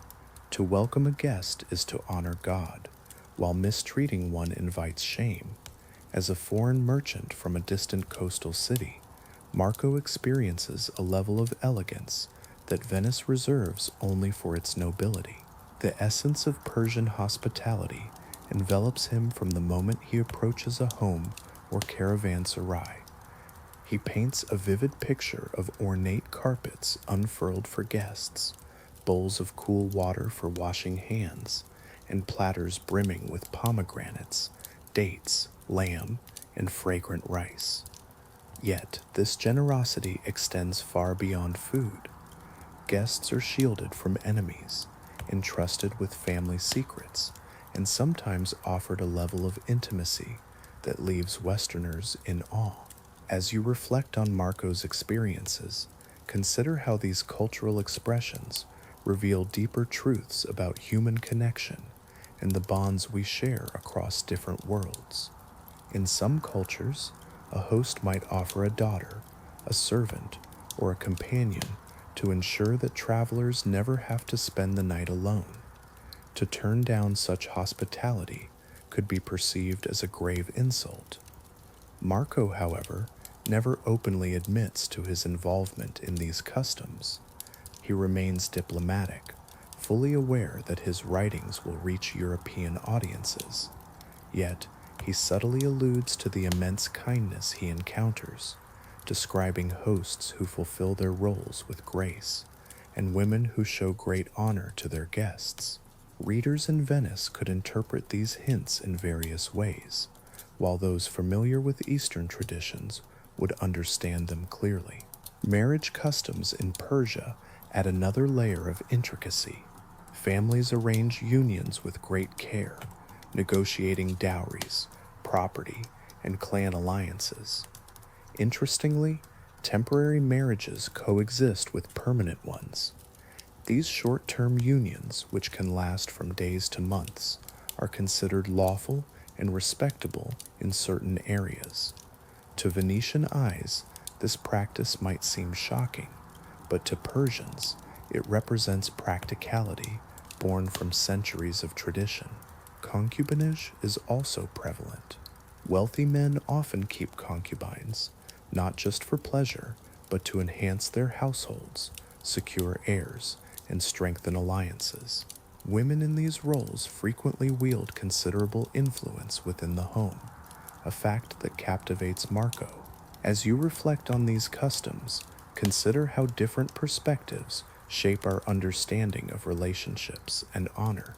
You are about to embark on a journey through the rich tapestry of Persia, a land where the essence of hospitality is woven into the fabric of daily life. Here, many individuals are not merely travelers. They are skilled in music, poetry, negotiation, and household management. As Marco Polo ventures from one village to another, welcomed by merchants, nobles, and caravan leaders, he discovers that relationships in Persia are intricate, layered, and deeply rooted in the concepts of honor and hospitality. In this world, a guest is not just fed, they are embraced by the rhythm of the household. Marco, with his keen sense of curiosity, observes and records these experiences with a blend of awe and thoughtful restraint. He learns that hospitality can be sensual, political, and profoundly human. This understanding prepares him for the even more astonishing customs that lie ahead along the Silk Road. For Marco, Persia is just the beginning. As he and his family journey deeper along this historic route, the world transforms into a vibrant artery of life. Caravans stretch for miles, their camels groaning under the weight of the mountain winds. Travelers from diverse cultures gather, sharing food, stories, and dreams beneath the same roof. This roof is the caravanserai, the grand crossroads of Asia, where bonds are forged not by bloodlines, but through the shared experiences of danger and survival. A caravanserai is more than just an inn, It is a universe unto itself. Here, travelers from China, India, Arabia, Armenia, and Central Asia find rest together in expansive stone courtyards designed like fortresses. In this melting pot of cultures, the essence of humanity thrives, inviting you to explore and reflect on the connections that bind us all. Imagine vast enclosures with sturdy gates, gates that hold great significance. Once they close at dusk, no one enters and no one leaves. Inside, night transforms into a vibrant tapestry of humanity. Merchants haggle late into the dark, cooks roast meat over open flames, musicians strum exotic instruments, and storytellers weave tales of deserts, demons, storms, and silk. In this world, relationships are forged out of necessity. The roads beyond these gates are perilous, compelling travelers to form temporary alliances. A Persian horse trader may pair up with a Chinese silk merchant for safety, while an Armenian pilgrim might join forces with a Mongol caravan for secure passage. Marco quickly discovers that these alliances are ever-changing. Today's ally could easily become tomorrow's adversary. Yet, each night, these bonds are strengthened through shared rituals, breaking bread together, exchanging news, and engaging in the delicate dance of trust. Life in the caravanserai also carries a deep sense of intimacy. Strangers, thrown together by circumstance, often find solace in companionship. Women traveling with these caravans, whether for trade or service, play vital roles in nurturing the social fabric of the journey. Some serve as entertainers or musicians, while others provide warmth and comfort during the cold desert nights. As you reflect on this world, consider the connections formed in such fleeting moments. How do these experiences shape our understanding of community and trust? Marco subtly alludes to his experiences, never stating them outright. He writes about women who excel in engaging conversation, about the dances that light up the night, and about travelers finding comfort amidst the challenges of their journeys. In a culture where loneliness equates to vulnerability, these connections serve as both emotional sanctuaries and practical alliances. The economic landscape of the caravanserai is equally intricate. Deals are struck over wine, tea, or even fermented mare's milk. Marriages and informal betrothals sometimes blossom from these trading circles. A merchant might offer his daughter in marriage to solidify a partnership, or two families could agree on future unions as part of a business arrangement. Through these interactions, Marco learns that the Silk Road is not merely a conduit for goods, it is also a pathway for relationships. Friendships, romances, rivalries, and alliances travel through its caravans, as richly as silks and spices. In this vibrant world, Marco begins to grasp the interconnectedness of Eurasia, a place where human connections hold as much significance as trade routes. Each night presents the possibility of a new companion, a fresh story, or even a lurking danger. As he crosses from Persia into the expansive steppes of Central Asia, Marco Polo enters a society that challenges nearly every belief a 13th century Venetian holds about gender, marriage, and relationships. In Venice, women often find themselves confined to the home, constrained by dowries, church laws, and the watchful eyes of male relatives. However, when Marco journeys into the lands of the Turks, Uyghurs, and early Mongol tribes, he discovers a strikingly different reality. Here, women enjoy a level of freedom that challenges European norms. They ride horses, lead households, negotiate trades, and sometimes even wield influence in tribal politics. Marriage among these nomadic peoples is not bound by rigid constraints. While families arrange unions, These marriages are flexible, molded by the necessities of survival and the formation of alliances rather than strict religious doctrines. Within Turkic groups, a bride is valued not only for her beauty, but also for her ability to contribute labor, provide horses, and strengthen connections. A woman skilled in herding, fighting, or managing livestock holds as much, if not more, worth than her physical appearance. Marco paints a vivid picture of the women of the steppe. He admires their strength, confidence, and willingness to speak openly, qualities that seem unimaginable in the aristocratic courts of Venice. Polygamy is commonplace, particularly among chiefs and wealthy herders. A man with multiple wives is not perceived as indulgent. Rather, he is seen as capable to support large families with food, shelter, and protection. In this dynamic, wives often manage separate camps within the family, granting them authority over servants, children, and resources.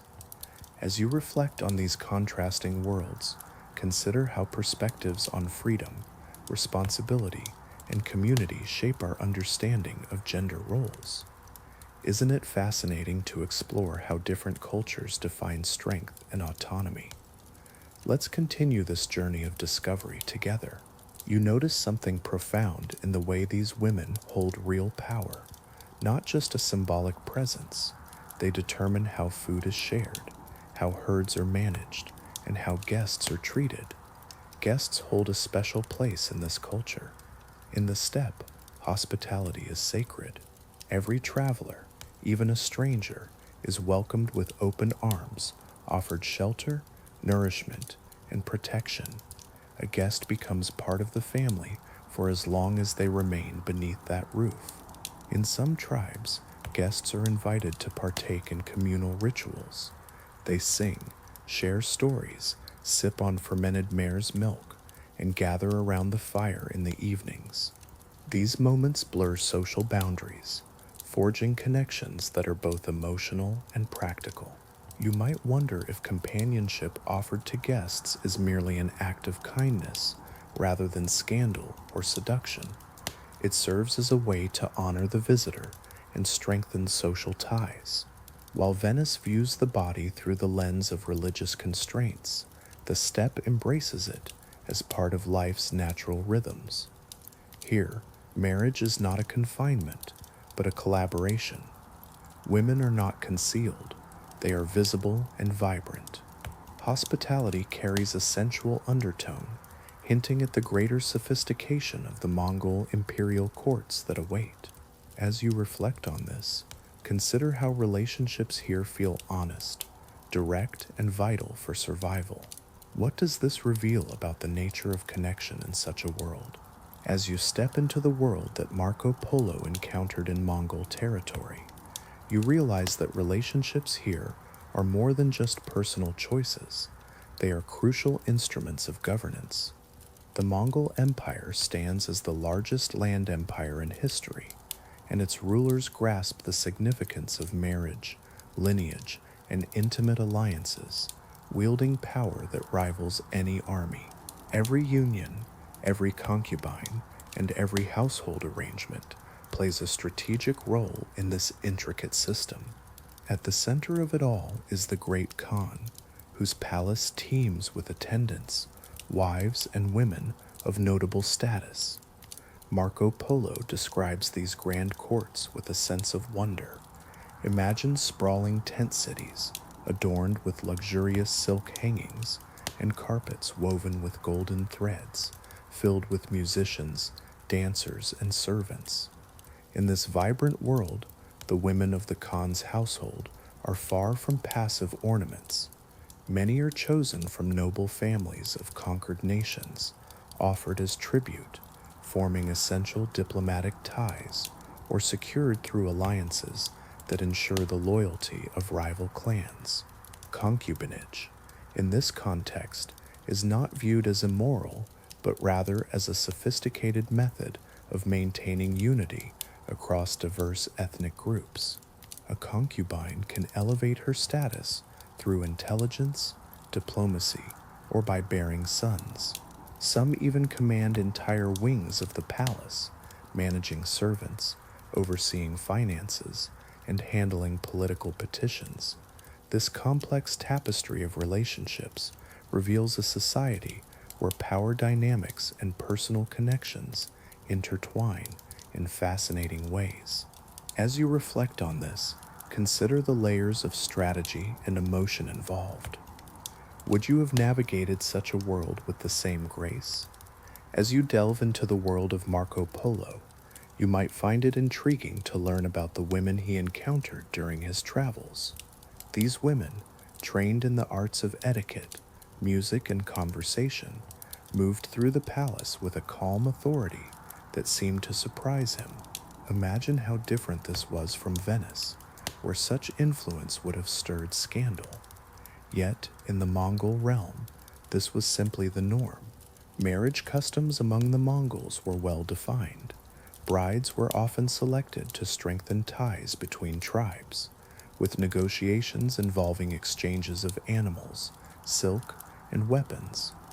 Remarkably, women retained significant rights. They could own property, manage herds, and even initiate certain legal proceedings. Their freedom of movement, riding, traveling, and engaging in communal tasks, was unparalleled compared to their counterparts in Western Europe. Marco observed these Mongol women as confident and outspoken, playing vital roles in both domestic and political spheres. Hospitality was a cornerstone of their culture. He described lavish banquets where guests of the Khan were welcomed with generous servings of fermented mare's milk and entertained by women skilled in dance and song. Some households even offered companionship to their guests as a sign of great honor, a practice that would have been difficult for Westerners to articulate openly. As Marco remained cautious yet attentive, he noted the warmth and attention extended to him and other travelers. These interactions hinted at moments of intimacy, delicately skirting the boundaries of explicit confession. This rich tapestry of life in the Mongol world invites you to reflect on the contrasts and connections between cultures. Would you like to explore more of Marco's fascinating journey? What stands out most is the pragmatic, structured, and dignified nature of these relationships. Unlike the moral rigidity often found in the Catholic West, the Mongol court embraces sensuality, diplomacy, and family alliances as integral parts of a unified political system. For Marco, this is a world where personal connections and imperial strategies intertwine, delicate as silk, yet strong as steel, a reality he never envisioned before, embarking on his journey. As Marco Polo arrives in Kath, the lands governed by the remnants of the Song dynasty in the south and the great Khan's Yuan dynasty in the north, he enters a realm that is entirely different from what he has experienced in Persia or the steppes. While the Mongols impress him with their power and practicality, the Chinese courts leave him in awe with their refinement. Everything in Kath appears to be crafted with purpose. The architecture, poetry, manners, fragrances, and even the way people walk and speak. Here, relationships are not wild or instinctual, as they might be in the steppes. Instead, they are choreographed, measured, subtle, and profoundly sensual in their restraint. Marco is particularly struck by the Chinese marriage customs. In Venice, the focus is on dowries and rigid family honor, but in Kath, the emphasis is on harmony. Marriages are arranged through careful consultations involving families, astrologers, and matchmakers, creating a tapestry of interconnected lives steeped in intention. Compatibility holds significant importance. Special birthdays carry their own weight. Even the delicate balance of yin and yang plays a part. Finding a good match transcends mere wealth. It's about cultivating a household where peace prevails. Marco finds himself captivated by the role of women. While elite women often inhabit clearly defined domestic spaces, They are highly educated in arts, such as poetry, music, calligraphy, and etiquette. Their influence, though indirect, is profoundly impactful.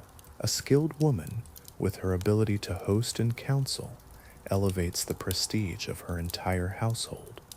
Marco admires their grace, their artistry, and the way they seem to glide through life with effortless composure. Then there are the courtesans, women trained in the fine arts of conversation, music, and poetry. They entertain merchants and nobles in tea houses or private gardens. Unlike concubines in Mongol courts, courtesans in Kath embody cultural sophistication and serve as symbols of urban elegance. Marco vividly describes gatherings where courtesans play stringed instruments, recite verses, and engage in witty exchanges with guests. Here, intimacy thrives on intellectual connection as much as physical allure. A meaningful glance or a softly spoken poem carries more significance than overt displays of affection. While concubinage exists, it holds less political weight than in Mongol society. As you reflect on these dynamics, consider how the roles of women continue to shape the fabric of society. Wealthy men historically kept concubines for various reasons: to secure lineage, manage households, or simply enjoy companionship. These women were not just passive figures, they were expected to master the intricacies of etiquette, poetry, and household arts. Their presence added depth to family dynamics, emphasizing internal harmony over dominance. In Kath, hospitality intertwined sensuality with elegance. Imagine being welcomed with the soothing scent of incense, warm tea, silken cushions, and the gentle strains of music filtering through latte screens. Here, pleasure unfolds at its own pace. Marco Polo was captivated by how seamlessly emotional, intellectual, and physical comfort intertwined, as if the Chinese had perfected not only the art of living, but also the delicate craft of making a guest feel profoundly, even dangerously, at ease. After experiencing the raw power of Mongol life and the untamed freedom of the steppe, Kath felt like stepping into a dream. It was a realm where relationships were refined into art forms, and desire found expression through poetry, ceremony, and the soft rustle of silk. To truly grasp Marco Polo's experiences at the Mongol Chinese court, one must delve into the intimate world hidden behind the silk screens. The women of the Great Khan lived lives steeped in luxury and protocol, yet they wielded a level of influence that often went unrecognized by Western chroniclers. Marco's observations are thoughtful and nuanced. He hints at a world where intimacy holds immense power, femininity is nurtured as a delicate craft, and beauty is both honored and strictly controlled. Each year, throughout the vast expanse of the empire, officials select the most talented young women to be sent to the Khan's court. These chosen maidens, as Marco describes them, are assessed not just for their physical beauty, but also for their refinement. They are skilled in singing, playing instruments, pouring wine, reciting poetry, and adhering to the intricate etiquette of the court. They are not mere companions, they embody the empire's prestige. Families view this selection as a prestigious opportunity, a chance for their daughters to ascend into the highest echelons of power. Once inside the palace, life follows a strict routine. The young women reside in designated quarters, where senior attendants teach them the arts of courtly life. Marco highlights their meticulous grooming, the perfumed baths, the flowing silk garments, and the elaborate hairstyles adorned with jade and gold. The air within the palace is filled with the scents of incense, camphor, and flowers floating in intricately carved basins. Yet beneath this facade of elegance lies an unyielding competition, subtle and relentless. A favored woman can rise to significant heights, while others may fade into quiet obscurity. What do you think this dynamic reveals about the nature of beauty and power? It's a complex interplay, isn't it? As you reflect on this, consider how these themes resonate even today.